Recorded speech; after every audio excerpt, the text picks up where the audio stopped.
పల్నాడు జిల్లా నర్సరావుపేట మెప్మా స్కామ్లో అరెస్టులు. నకిలీ గ్రూపులు సృష్టించి 9 కోట్ల రూపాయలు కొట్టేశారని ఫిర్యాదు.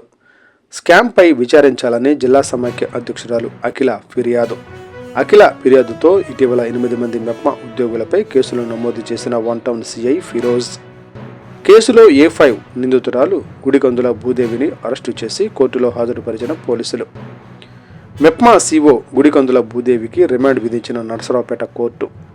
నకిలీ గ్రూపులు సృష్టించి వివిధ బ్యాంకుల నుండి కోట్ల రూపాయల నగదును కొట్టేసిన గ్యాంగు. నిందితులకు పలువురు బ్యాంకు సిబ్బంది సహకరించినట్లు ఉన్నతాధికారుల గుర్తింపు. స్కామ్లో ఉన్న మిగిలిన ఉద్యోగులను త్వరలో అరెస్టు చేసే అవకాశం. అంతేకాకుండా మిగిలిన ముద్దాయిల గురించి కూడా ఇన్వెస్టిగేషన్ అనేది చేస్తూ ఉన్నాము. వాళ్ళను కూడా త్వరలోనే పట్టుకొని చట్ట ప్రకారం వారిపైన తగిన చర్యలు తీసుకుంటాం.